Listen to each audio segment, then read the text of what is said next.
Bonjour, je suis une militante avec les Gilets jaunes. Je m'appelle Céleste. Avant de vous lire un texte de la 3e édition du Petit Journal jaune, j'aimerais avoir vos commentaires sur le thème que j'aborde maintenant. Pour cela, marquez votre passage en cliquant sur le pouce, sans oublier de vous abonner. D'avance, je vous en remercie. Voici mon témoignage. Gazé, asphyxié, empoisonné à Lille en février 2019 lors de manifestations des Gilets jaunes, fait rare. Intersyndicale, pour le pouvoir d'achat et la justice sociale. Comme d'habitude, le cortège est émaillé d'escarmouches au carrefour entre quelques lancers de canettes ou tentatives, par des tentatives de manifestations sauvages. Les forces de l'ordre nous gazent à gogo, incursions plus ou moins violentes pour capturer quelques jeunes en colère. Non, pas les fauteurs de troubles, mais des porteurs de pancartes, des pancartes criant haut et fort leur colère. La manifestation touche à sa fin, on arrive bientôt au théâtre Sébastopol de Lille, quand je vois un copain de la Redoute avec lequel j'engage la conversation.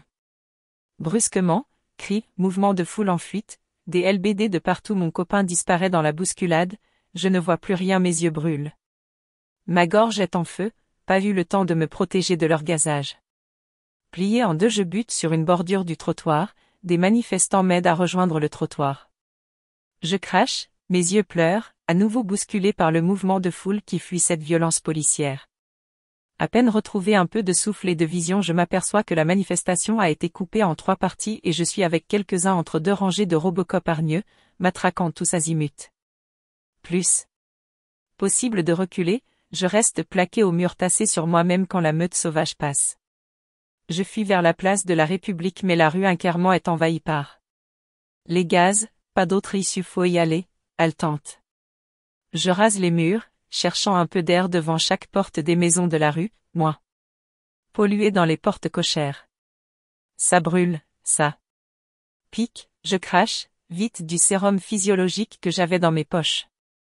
J'en donne à 2 passants coincés comme moi. Des cris dans cette brume, nous ne voyons que des silhouettes, j'aperçois Alec qui vit en fauteuil, qui hurle des invectives. Les policiers, seuls au milieu de la rue à quelques mètres d'un cordon de policiers déchaînés. Il pleut des grenades lacrymogènes de partout. J'accélère, il faut tenir, la rue semble interminable. Enfin j'en vois le bout. Entre la rue Incarment et sur la place des Jeunes Chantes, assis en cercle. À peine ai-je repris mon souffle, que la horde surgit de la rue Incarment et sans aucune sommation se rue sur le groupe pacifique. J'emmène une jeune femme tétanisée de peur, on court en criant. Gaz. Matraque. Je reçois 3 coups dans le dos, mes genoux fléchissent, je vais tomber. J'étouffe. Des bras salvateurs me soulèvent et m'emmènent à travers la brume, 2 jeunes qui s'interrogent et me demandent ce que je fais là. Dans cette manifestation.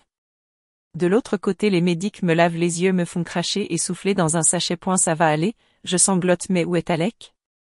Le jeune en fauteuil roulant, il faut aller le chercher. Ouf, il arrive, pris en charge lui aussi par les médics qui nous réconfortent en apportant les premiers soins. Retour au calme dans mon appartement, gazé, asphyxié et visiblement empoisonné. J'ai uriné du sang pendant 2 jours. Mais, me suis dit, il faut absolument y retourner là. Semaine prochaine, malgré mes 64 ans, je ne lâcherai rien. Depuis, les jeunes me surnomment la Black Vioc, pourtant je n'ai rien d'une Black Bloc, je suis simplement une retraitée de l'administration française. Merci d'avoir écouté ce témoignage.